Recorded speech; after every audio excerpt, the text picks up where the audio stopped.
Bonjour à tous et bienvenue sur le podcast On Azure Grave, votre rendez-vous hebdomadaire pour tous les passionnés et professionnels de l'écosystème Azure. Je m'appelle Arnaud Morvillier, je suis architecte solution cloud Azure MVP et fondateur de la société Grouna. Ce nouvel épisode sera l'occasion de décrypter l'actualité Azure de la semaine 33 qui s'étale du 12 au 18 août. Mais avant de débuter, place à notre petit jingle. Bienvenue sur le podcast On Azure Grave dans lequel nous décryptons l'actualité du cloud Microsoft Azure semaine par semaine. Pour ne rien rater de nos épisodes, n'oubliez pas de vous abonner. Alors, au menu de cet épisode, les articles de la semaine, les annonces en JA, les annonces en preview et nous terminerons par une des commissions. Petit rappel, tout ce que nous abordons aujourd'hui est disponible sur les différentes plateformes de Microsoft. Autre petite info concernant les articles de la semaine, vous retrouverez le lien de l'article dans les commentaires. Débutons nos articles en parlant de GitHub. Alors pour faire un petit rappel, GitHub c'est une plateforme centrale pour les développeurs du monde entier avec plus de 100 millions d'utilisateurs et 420 millions de référentiels qui gère une immense quantité de données, essentiellement du code. D'ailleurs, chaque jour, environ 700 téraoctets de données sont collectés, principalement pour détecter les comportements malveillants et résoudre des problèmes techniques. Mais cette collecte massive de données a révélé des limites d'évolutivité dans l'infrastructure actuelle de GitHub. Ce n'est d'ailleurs pas un secret puisque GitHub a reconnu que son système de gestion de données, basé sur des technologies comme Java et Azure Event Hubs, atteignait ses limites. Ce système nécessitait des ajustements manuels complexes et devenait coûteux à maintenir. Ainsi, pour continuer à croître et assurer une performance optimale, GitHub devait trouver une solution plus flexible et évolutive.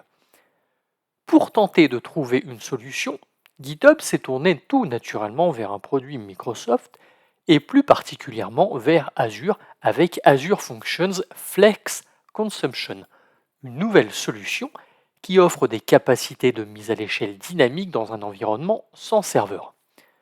Cette technologie permet de gérer de longs temps d'exécution, de personnaliser la taille des instances et de contrôler la concurrence des processus. Par exemple, lors d'un test, GitHub a pu traiter 1,6 million d'événements par seconde, montrant la capacité d'Azure Functions à s'adapter à des charges de travail très élevées. Pour aller plus loin, l'équipe de GitHub a développé une nouvelle application de fonctions en Python capable de consolider de grandes quantités de messages et de les traiter efficacement. L'utilisation d'Azure Functions Flex Consumption a permis à GitHub de s'adapter rapidement aux variations de la demande.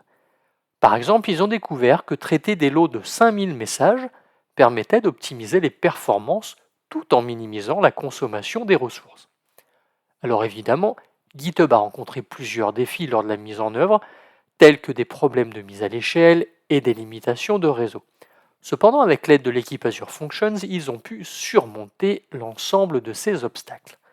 Notamment un bug dans la configuration du réseau qui a été corrigé, permettant de dépasser le million d'événements traités par seconde. Ainsi, pour résumer, en collaborant avec Microsoft, GitHub a pu moderniser son infrastructure de traitement de données, garantissant une meilleure scalabilité et de meilleures performances. Azure Functions Flex Consumption s'est avéré être une solution puissante et flexible, permettant à GitHub de répondre à ses besoins actuels tout en se préparant pour l'avenir. Enchaînons maintenant avec un sujet autour de l'intelligence artificielle. Azure a récemment introduit des améliorations pour son service Azure OpenAI afin de rendre les déploiements d'IA plus simples et plus flexibles pour ses utilisateurs. Voici les principales nouveautés et ce qu'elles apportent aux clients. Un approvisionnement en libre service. En effet, les clients peuvent désormais gérer eux-mêmes leurs ressources et déployer des unités de débit provisionnées qu'on appelle PTU sans devoir passer par leur équipe de compte Microsoft. Cela permet aux entreprises de s'adapter plus rapidement aux besoins changeants, que ce soit pour augmenter ou pour réduire la capacité en fonction des demandes. Ensuite, une visibilité améliorée sur la capacité, puisqu'Azure offre désormais une meilleure transparence sur la capacité et la disponibilité de ses services à travers différentes régions. Les entreprises peuvent ainsi mieux planifier et optimiser la répartition de leur charge de travail, ce qui aide à éviter les problèmes de capacité et améliore les performances globales des applications. Une tarification horaire. Sachez qu'il est possible de déployer des ressources pour une courte durée à partir d'une heure seulement, avec un coût de 2 $ par unité et par heure. Cette option est idéale pour tester des scénarios ou pour des besoins temporaires sans engagement à long terme. Toujours au niveau tarif, vous pouvez effectuer des réservations mensuelles ou annuelles. Pour certaines entreprises ayant des besoins stables, Azure propose des réservations mensuelles ou annuelles qui permettent de réaliser des économies importantes pouvant aller jusqu'à 85%. Ces réservations sont flexibles et ne sont pas liées à des modèles de déploiement spécifiques, ce qui facilite leur adaptation aux besoins évolutifs, ce qui est vraiment bien. Mine de rien, ces avantages bénéficient aux entreprises en leur offrant plus de flexibilité avec une possibilité d'adapter rapidement les déploiements aux besoins réels sans engagement à long terme, une meilleure rentabilité, puisque les options de réservation permettent de réaliser des économies significatives sur les coûts d'utilisation à long terme, et enfin une facilité d'utilisation, la simplification des processus de déploiement et la transparence accrue facilitent la gestion des ressources. Passons à notre sujet suivant. Et si au sein de votre entreprise, vous gérez les accès sur Azure, et si ce n'est pas déjà fait, vous avez dû recevoir un mail de Microsoft vous signifiant l'activation automatique du MFA sur votre ou vos tenantes le 15 octobre 2024 pour l'ensemble de vos utilisateurs. En effet, Microsoft veut renforcer la sécurité sur Azure en rendant l'authentification multifacteur obligatoire pour l'ensemble des connexions. D'ailleurs, cette mesure s'inscrit dans le cadre d'un investissement de 20 milliards de dollars dans la sécurité sur les 5 prochaines années et de l'engagement de Microsoft à améliorer la sécurité de ses services en 2024. Mais alors, pourquoi rendre le MFA obligatoire ? Cela ne vous aura pas échappé, mais les cyberattaques deviennent de plus en plus fréquentes et sophistiquées, ce qui rend la protection des actifs numériques critique. Le MFA est l'une des mesures de sécurité les plus efficaces, capable de bloquer plus de 99,2% des tentatives de compromission de compte selon des recherches de Microsoft. En rendant le MFA obligatoire, Microsoft vise à réduire le risque d'accès non autorisé et de violation de données pour ses clients tout en les aidant à se conformer aux normes de sécurité internationales telles que PCI DSS, IPA, RGPD ou encore NIST. Nous sommes donc engagés vers un déploiement progressif du MFA, mais surtout obligatoire. La mise en œuvre se fera en plusieurs phases à partir du second semestre 2024. Phase 1. À partir d'octobre 2024, le MFA sera requis pour se connecter au portail Azure, au centre d'administration Microsoft Entra et au centre d'administration Intune. L'application de cette mesure sera progressivement étendue à tous les utilisateurs d'Azure dans le monde. Phase 2. À partir de début 2025, le MFA sera progressivement imposé pour les connexions via Azure CLI, Azure PowerShell, l'application mobile Azure, mais aussi pour les outils d'infrastructure as code. Microsoft enverra des notifications à l'avance aux administrateurs pour les informer de la date de début de l'application et des actions requises pour se préparer à cette transition. Alors, si vous vous demandez comment se préparer à l'authentification MFA, voici quelques options offertes par Entra ID. Vous avez l'application Microsoft Authenticator. C'est une application mobile qui permet d'approuver des connexions via des notifications push, des données biométriques ou des codes à usage unique. C'est plutôt bien utilisé chez les différents clients. Moi, en tout cas, je le rencontre régulièrement. Il existe aussi les clés de sécurité FIDO2, qui sont des dispositifs de sécurité comme des clés USB qui permettent une connexion sans mot de passe. Microsoft propose également une authentification basée sur les certificats avec par exemple l'utilisation de cartes à puce ou d'appareils pour une MFA résistante au phishing. Les clés d'accès qui sont un renforcement de l'authentification via Microsoft Authenticator, ou encore l'approbation par SMS ou appel vocal qui est peut-être la méthode la plus simple à mettre en œuvre. Alors effectivement, le 15 octobre, c'est presque demain, hein. Si vous n'êtes pas préparé à ce changement, sachez que vous avez la possibilité de décaler la mise en place du MFA automatique à mars 2025. Ça vous permettra de vous préparer, mais sachez que plus vite c'est appliqué, plus vite vous renforcerez votre posture de sécurité. Écoutez, c'est terminé pour les articles de la semaine. Nous pouvons enchaîner sur les annonces en JA. La première concerne AKS et plus spécifiquement l'extension Visual Studio Code pour AKS qui a été mise à jour et qui propose plusieurs nouveautés comme la possibilité d'attacher un conteneur registry à votre cluster AKS. Mais ce n'est pas tout puisque vous pouvez également générer des fichiers de déploiement Cube ou encore générer des fichiers Dockerfile, mais aussi générer des actions GitHub. Bref, plein de nouvelles choses super sympas. Du côté de Azure Cache for Redis, vous allez pouvoir vous authentifier sans mot de passe. Je m'explique. Jusqu'à présent, pour s'authentifier sur le service Redis, il fallait le faire au travers d'une clé que l'on appelle une Access Key. À partir d'aujourd'hui, l'authentification peut également être réalisée au travers de Microsoft Entra ID. Ainsi, vous pourrez vous authentifier via un objet présent dans Entra ID comme un utilisateur, une Managed Identity ou un SPN. C'est quand même plus sécurisé que l'utilisation d'une clé qui est stockée parfois n'importe où, même si vous pouvez toujours la stocker dans Azure Key Vault. L'équipe produit de Azure Cosmos DB propose un accès et une navigation simplifiée de vos données grâce à Azure Cosmos DB Data Explorer. En effet, une nouvelle arborescence de ressources a été repensée pour la rendre plus conviviale et surtout plus pratique.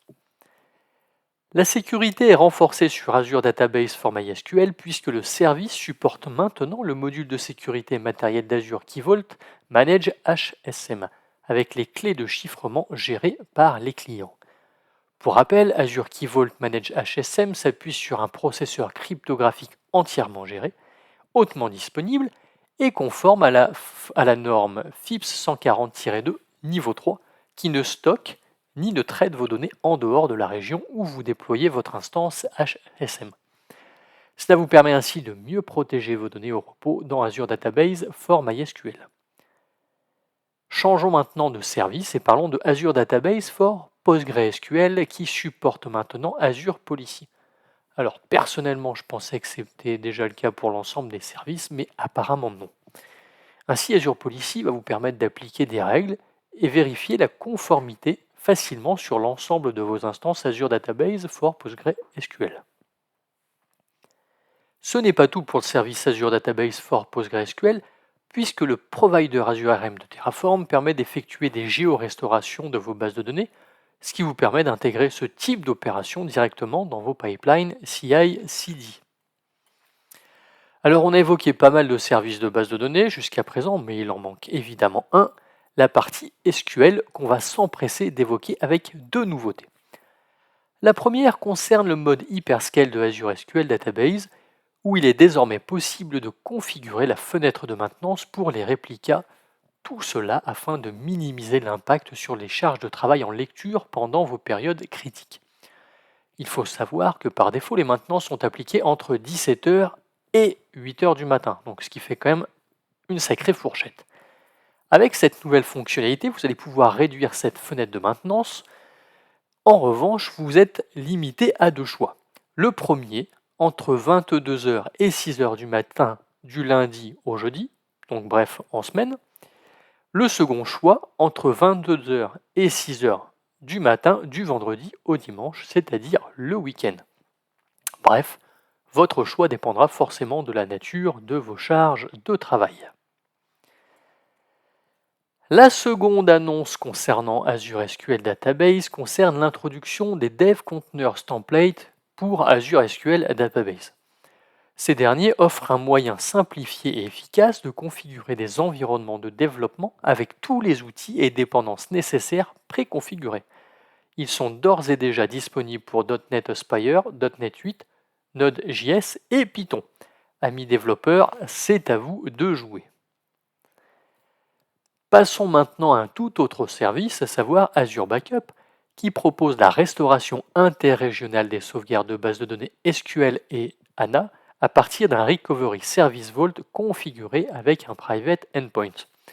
Ainsi, en créant un point de terminaison privé au sein de Recovery Vault, vous pourrez réaliser des restaurations interrégionales comme vous le souhaitez.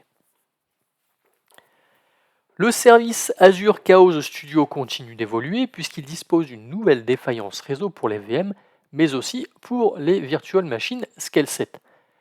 Cette dernière, basée sur un agent, permet d'isoler une VM des connexions réseau en supprimant des paquets pendant une période donnée afin de tester la résilience de votre application au sein de vos VM. Le service Application Gateway offre désormais le stockage des journaux dans une table dédiée dans votre Log Analytics Workspace. Cela peut être pratique pour améliorer les capacités d'interrogation des journaux ainsi que pour réduire les latences d'ingestion des données. Terminons les annonces en JA avec le service Azure NetApp Files qui propose maintenant le double chiffrement au repos pour les pools de capacité, notamment si vous utilisez des données où une violation de confidentialité serait catastrophique. L'idée est ainsi d'utiliser des clés de chiffrement propres au client qui seront stockées ou, je vous le donne en mille, dans Azure Key Vault. Écoutez, nous en avons terminé avec les annonces en JA, nous pouvons donc enchaîner avec les annonces en preview. Et les trois premières concernent AKS. Tout d'abord, la prise en charge des adresses IPv4 et IPv6 au niveau de la superposition Azure CNI Overlay pour les nœuds Windows. Ce n'est pas tout puisque la prise en charge des adresses IPv4 et IPv6 est aussi effective pour Azure CNI Powered by Cilium et Azure CNI Overlay pour les nœuds Linux cette fois-ci.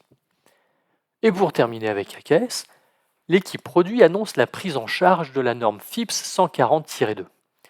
Pour rappel, la norme FIPS pour Federal Information Processing Standard est une norme gouvernementale américaine qui définit les exigences de sécurité minimales pour les modules cryptographiques dans les produits et systèmes informatiques. Il vous est donc possible désormais d'activer ou non FIPS sur un pool de nœuds existant à votre convenance. Lorsque vous activez l'option, l'image du nœud passe de l'image actuelle à l'image FIPS du même SKU pour votre système d'exploitation. Comme toujours, avant une migration vers FIPS, assurez-vous que votre application fonctionne correctement dans un environnement bas niveau. Alors, que ce soit une migration vers FIPS ou pas, toute migration nécessite évidemment d'effectuer des tests dans un environnement de non-production. On continue avec le service Azure Deployment Environments qui supporte désormais les registres privés Azure Container Registry. Continuons avec Azure Monitor Container Insight qui continue d'évoluer en proposant le mode iScale pour aider les clients à atteindre un débit de collecte de journaux plus élevé à partir de leur cluster AKS. Lorsque le mode iScale est activé, Container Insight effectue plusieurs modifications de configuration, ce qui entraîne un débit global plus élevé sans nécessité de configuration de la part des clients, et ça c'est cool. Et la dernière annonce en preview concerne Azure NetApp Files qui propose des volumes de disque avec un stockage minimal de 50 Go au lieu des 100 Go qui étaient alloués jusqu'à présent. C'est quand même bête de payer pour 100 Go lorsqu'on n'a que 40 Go de données. Terminons notre épisode avec Azure Event Grid qui ne supportera plus les protocoles TLS 1.0 et TLS 1.1 à partir du 31 octobre 2024. Il faudra donc envisager le protocole TLS 1.2 ou 1.3. Voilà, notre épisode touche à sa fin. Merci de nous avoir suivis. N'hésitez pas à vous y abonner et à le partager. Pour ma part, je vous donne rendez-vous la semaine prochaine pour un nouvel épisode et toujours en pleine forme. Excellente journée à vous.